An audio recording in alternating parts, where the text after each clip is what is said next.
નમસ્તે મિત્રો, શ્રી શિવાય નમસ્તુભ્યમ. હું ખત્રી કવિતા આજે તમારી માટે લઈને આવી રહી છું મગમાં ઢોકળી. તો તેની રેસીપી આપણે નિહાળીશું. અને જો તમે મારી ચેનલ પર પહેલી વાર આવ્યા હોય તો સબસ્ક્રાઇબ કરવાનું ભૂલતા નહીં, જેથી તમને મારા નવા વિડીયોની નોટિફિકેશન મળતી રહેશે. તો હવે આપણે સામગ્રી જોઈ લઈએ. તો આપણે આ મગ લીધેલા છે મેં, થોડાક 1 વાડકી જેટલા. અને એ મગ આપણે કાચા જ લીધેલા છે મગ આપણે. અને જો આપણે પલાળીને આપણે લેવા હોય તો પણ લઈ શકીએ છીએ. હું આ રીતે કાચા લીધેલા છે અને એ કાચા મગ આપણે ધોઈને આપણે કમ્પ્લીટ આપણે બાફવા માટે મૂકી દેવાના છે. તો હું આવી રીતે તપેલીમાં મૂકી દીધા છે અને કમ્પ્લીટ આપણે થોડુંક પાણી ઉમેરી લીધું છે અને આવી રીતે આપણે ધોઈ નાખીશું 2 પાણીથી. તો મગ તેલવાળા છે તો હું 2-3 પાણીએ ધોઈ નાખીશ મગને. અને સાદા મગ હોય તો તમે 1-2 પાણીએ ધોઈ શકો છો આવી રીતે. તો આપણે કમ્પ્લીટ બરાબર આવી રીતે મસળીને ધોઈ નાખવાના છે તેલવાળા છે તો. અને આપણે કુકરમાં આપણે અંદર ઉમેરી લઈશું બધા મગ. તો આપણે બધા મગ કુકરમાં મૂકી દીધા છે અને આપણે એની અંદર થોડું પાણી ઉમેરી લઈશું. અને આપણે એના અંદર થોડુંક જ પાણી ઉમેરવાનું છે, વધારે પાણી ઉમેરવાનું નથી બહુ.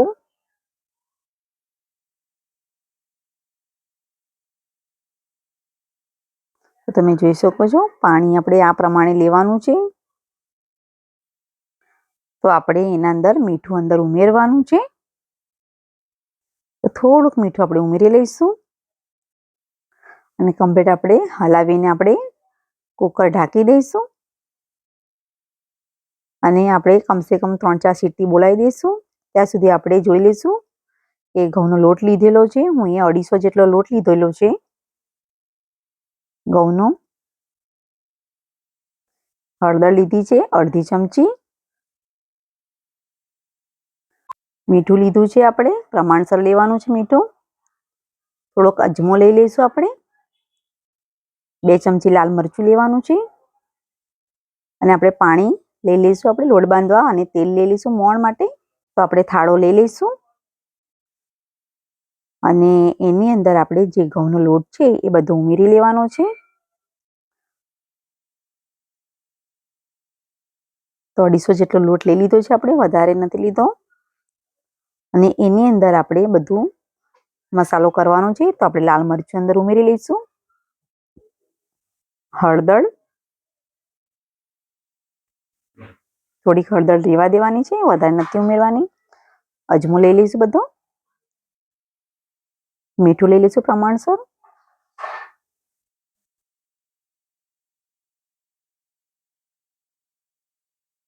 અને આપણે સારી રીતે કમ્પ્લીટ બરાબર આપણે મિક્સ કરી લેવાનું છે પહેલા.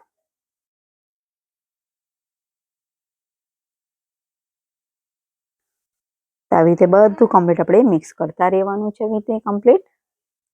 અને એની અંદર આપણે તેલનું મોણ છે એ ઉમેરવાનું છે. તો તેલ સરખી રીતે આપણે ઉમેરીશું તેલ, જેથી આપણી ઢોકળી એકદમ સરસ થાય, એકબીજાને ચોટે પણ નહીં અને સરસ રીતે છૂટી ઢોકળી થશે આપણી. તો આપણે બરાબર આપણે કમ્પ્લીટ બધું મિક્સ કરી લીધું છે, તમે જોઈ શકો છો. આવી રીતે કમ્પ્લીટ આપણે મુઠ્ઠી બાંધે એ પ્રમાણે આપણે મોણ જોઈશે. તો આવી રીતે કમ્પ્લીટ બધું આપણે મિક્સ કરી લેવાનું છે.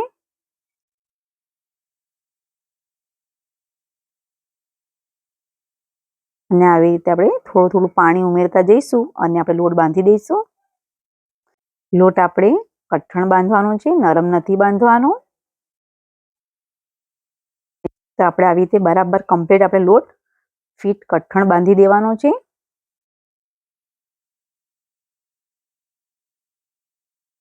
થોડું થોડું પાણી સહેજ ઉમેરવાનું છે. તો આપણે થોડુંક પાણી ઉમેરી લઈશું.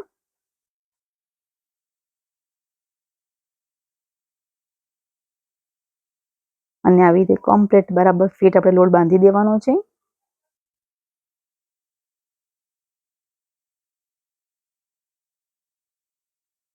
તો તમે જોઈ શકો છો આપણો લોટ સારી રીતે બંધાય છે.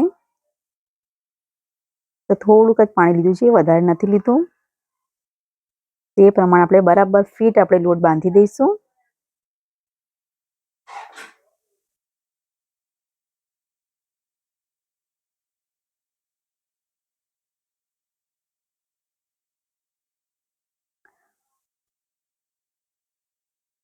તો આપણે લોટ સારી રીતે બંધાય એ પ્રમાણે આપણે કરવાનું છે.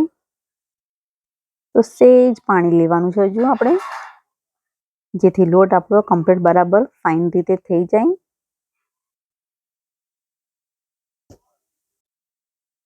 તો આવી રીતે બરાબર મસળી લેવાનું છે આપણે લોટને.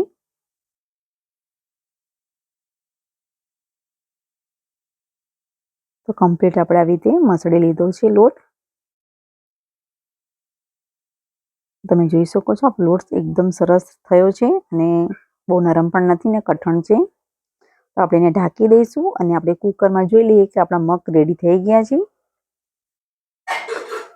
તો તમે જોઈ શકો છો આપણા મગ સારી રીતે બફાઈ ગયા છે અને આપણે બહુ બાફવાના પણ નથી વધારે, અધકચરા જેવા હોય એ પ્રમાણે જ કરવાના છે.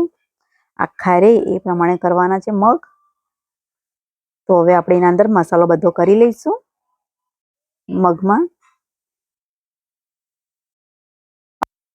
તો આવી રીતે આપણે કમ્પ્લીટ બધો મસાલો કરી દઈશું.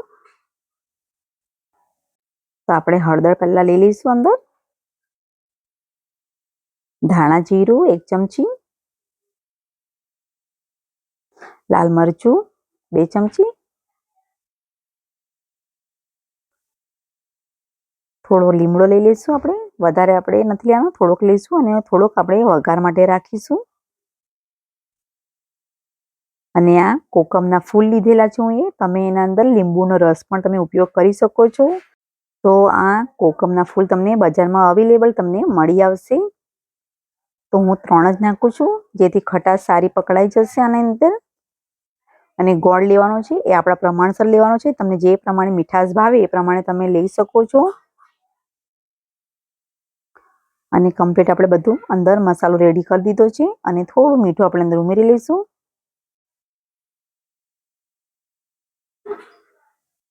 તો આપણે એની અંદર થોડું પાણી ઉમેરી લઈશું. તો કમસે કમ આની અંદર હું 1 લોટા જેટલું પાણી અંદર ઉમેરી લઈશ. 500 મિલી જેટલું પાણી છે. તો હજુ થોડું પાણી આપણે ઉમેરી લઈશું. તમને જે પ્રમાણે ઢોકળીમાં રસો જોઈએ એ પ્રમાણે તમે એની અંદર પાણી ઉમેરી શકો છો. તો આપણે એને ઢાંકવા માટે મૂકી દઈશું. વધારે આખું નથી ઢાંકવાનું, નીથી બધું પાણી બહાર આવી જશે. અને આપણે લોટ જોઈ લઈએ. તો આપણો લોટ એકદમ સરસ રીતે પલળી ગયો છે. તો આવી રીતે આપણે એના લુવા કરી લઈશું.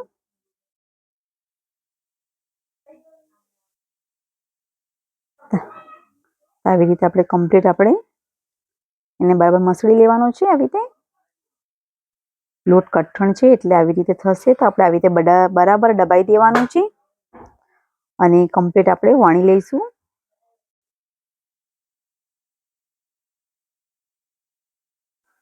આપણે આવી રીતે કમ્પ્લીટ વણી લેવાની છે ઢોકળીને.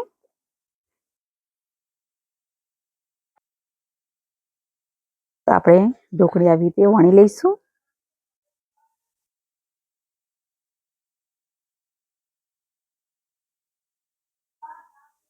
તો આપણે ઢોકળી સરખી પ્રમાણે રાખવાની છે, બહુ પતલી નથી કરવાની. તો આવી સાઈઝ આપણે જાડી રાખવાની છે, જેથી ઢોકળી આપણી સરસ રીતે બને અને ખાવામાં પણ સરસ લાગશે. તેવી રીતે આપણે બધી ઢોકળી વણી લઈશું. તો આપણે ઢોકળી વણી લીધી છે અને આપણે કુકરમાં જોઈ લઈએ. આપણું એકદમ સરસ રીતે મગ પણ ઉકળી ગયા છે સારી રીતે. પાણી સારી રીતે ઉકળી ગયું છે. તો હવે આપણે ઢોકળી અંદર ઉમેરી લઈશું.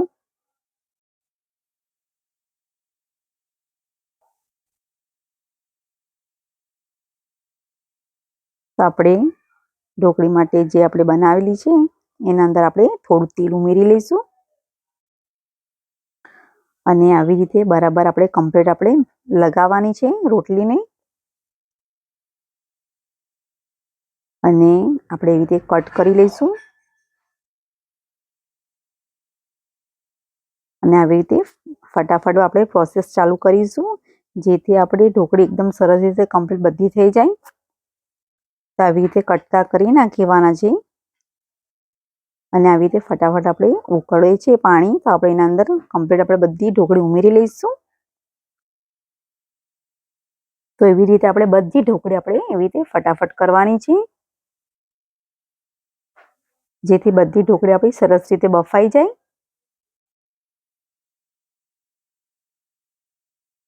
તો આપણે એવી રીતે બધી ઢોકળી ફટાફટ કરી લેવાની છે.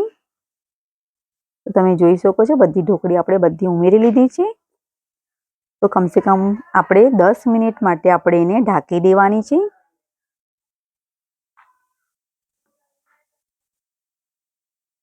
તમે જોઈ શકો છો 10 મિનિટ થઈ ગઈ છે આપણી ઢોકળીને અને સરસ એકદમ બફાઈ ગઈ છે અને તમે જોઈ પણ શકો છો કે બધી છૂટી થઈ છે, એકબીજાને ચોંટી પણ નથી ઢોકળી. તો આપણે વઘાર એક સાઈડ પર મૂકી દઈશું. તો વઘારી મૂકી દીધું છે અને આપણે 2 ચમચી જેટલું તેલ પણ ઉમેરી લઈશું. તેલ ગરમ થાય ત્યાં સુધી વાત જોઈશું આપણે. તો તેલ ગરમ થઈ ગયું છે આપણું, તો આપણે રાઈ અંદર ઉમેરી લઈશું બધી.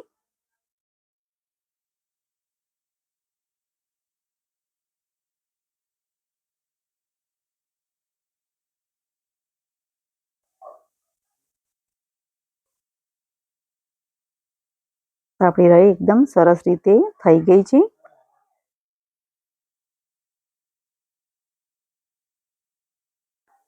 ને રાઈને આપણે સારી રીતે ફૂટવા દેવાની છે. કાચી ના રહે એનું ખાસ ધ્યાન રાખવાનું છે. અને જીરું થોડું ઉમેરી લઈશું. લીમડો 2 પત્તા, હિંગ અને હવે આપણે ગેસ બંધ કરી લઈશું પહેલા. અને આપણી ઢોકળી રેડી થઈ ગઈ છે, તો આપણે એના અંદર પહેલા કાઢી લઈશું ડીશ અને આપણે પહેલા લાલ મરચું છે એવું ઉમેરીને આપણે તરત જ આપણે ઢોકળીની અંદર ઉમેરી લઈશું અને થોડી કોથમીર પણ લઈ લઈશું અંદર. તો આપણે ઉતારી લઈશું ઢોકળી.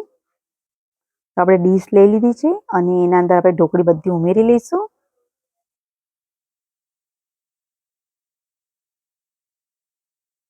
તો તમે જોઈ શકો છો મગમાં ઢોકળી આપણી એકદમ સરસ રીતે બની છે, ચટપટી અને ટેસ્ટી બની છે.